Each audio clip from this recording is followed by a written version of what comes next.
That was the intro to David Lynch's Rabbits. Are you confused? Well, that's okay. We're going to try to make more sense out of this. But to do so, we have to start with the man behind the camera. David Keith Lynch, born January 20th, 1946, is an American filmmaker, painter, musician, writer, and actor. His films have led him to be labeled the first popular surrealist.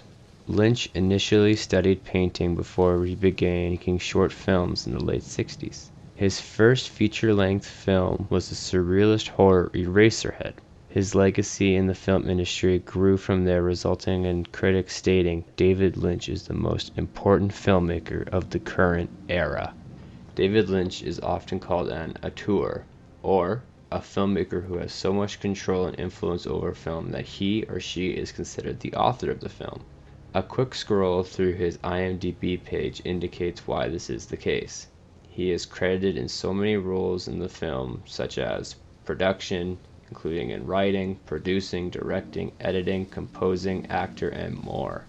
Like many influential directors, Lynch's films have a specific style. His work has coined its own unique genre descriptor called Lynchian, which David Foster Wallace explains, refers to a particular kind of irony where the macabre and the mundane combined in such a way as to reveal the former's perpetual containment within the latter.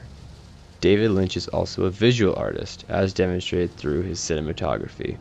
His movies often feel like dreams, with these themes that generally focus on dark and dreary landscapes. These environments he creates are instantly recognizable to almost everyone, but the darkness feels new. Lynch's premises might seem simple on the surface, but his films are anything but ordinary.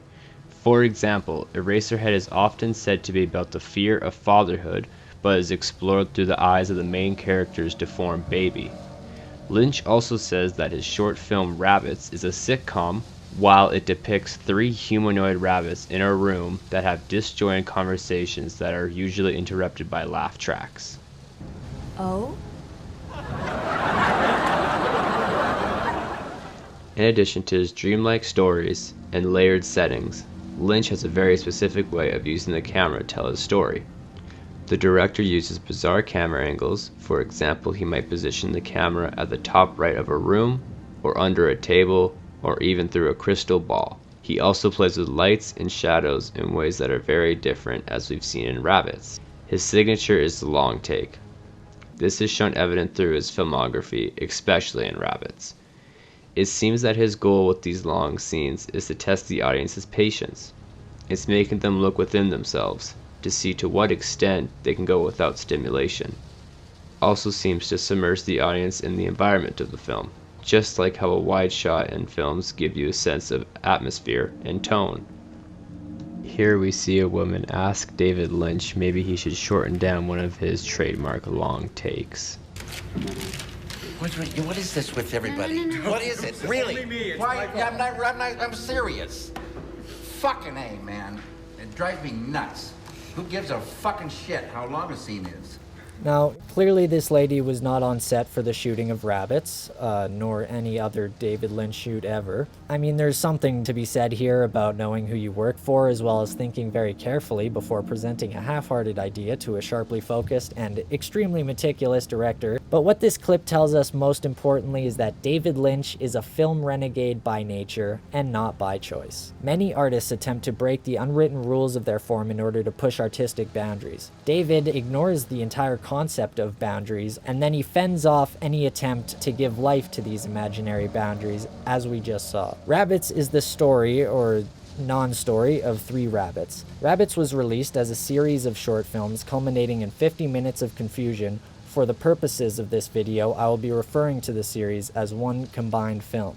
It is nearly impossible to write a logical synopsis for this film, but the official movie poster contains a tagline that reads, "In a nameless city deluged by a continuous rain, 3 rabbits live with a fearful mystery." This is where we learn the names of the 3 rabbits, Jack, Jane, and Susie. The names are very plain and almost give the impression that the film that follows will be a light-hearted story about a nice family of happy-go-lucky rabbits. But we then find ourselves in the dark and rainy environment that we saw at the beginning of this presentation.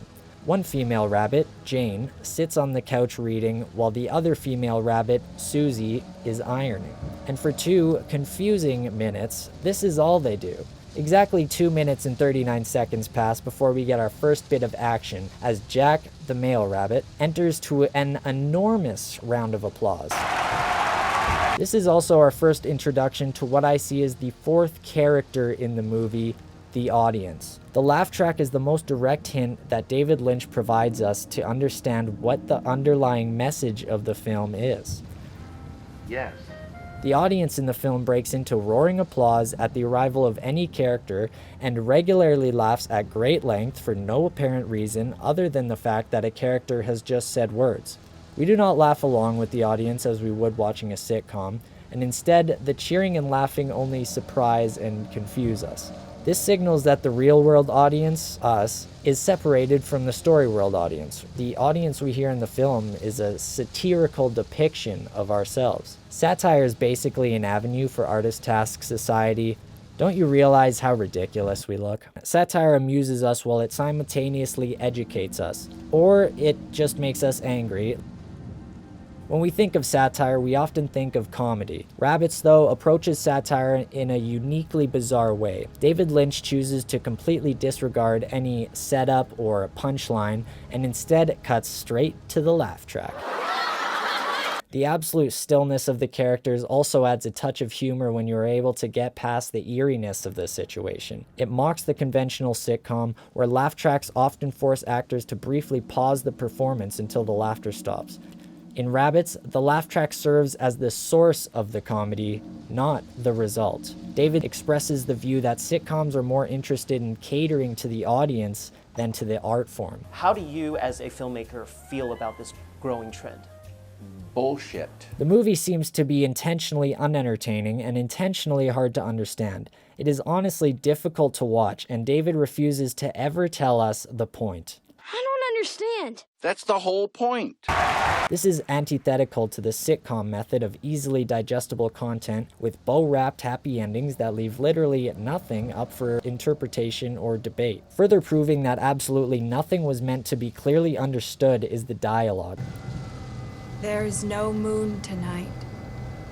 The rabbits speak in non sequiturs. This means that, because of the lack of meaning or context, the dialogue appears completely random to the point of being humorous or confusing. I had another Monica Bellucci dream. Here's a look at the script. If you do not understand what they are talking about, watch the movie and I guarantee you will still not have any clue what they are talking about. The seemingly random dialogue also serves as a jab in the face of sitcoms and comedy in general, as many shows will tell jokes that have little to nothing to do with what is actually happening. Hello, I got you a present. It's a thumb. Satirical art often uses exaggeration of social conventions to question practices or actions which have become societal norms. When common practices become the norm, they can begin to act as unwritten rules that society must follow. They become boundaries. In fact, they become the very same boundaries that artists are constantly attempting to break. When an artist eventually manages to break through these imaginary boundaries, we, as the audience, often resist it because it challenges what we know. However, as other artists begin to draw inspiration from these broken boundaries, they become increasingly familiar and we begin to accept and celebrate these changes. Then, what was once abstract becomes customary and the cycle repeats. To sum up, Rabbits is the full encapsulation of David Lynch. Really, it is David Lynch. Slightly scary, confusing, and utterly indifferent to the audience's feelings. It can be assumed that the bewilderment we feel while watching Rabbits is similar to the bewilderment David Lynch feels while watching a sitcom. Beyond simply mocking sitcoms, I think the larger point Rabbits displays is that artists should challenge the audience rather than simply serving the audience exactly what it wants. It is when we challenge the audience that boundaries are broken. Have a great day, everyone.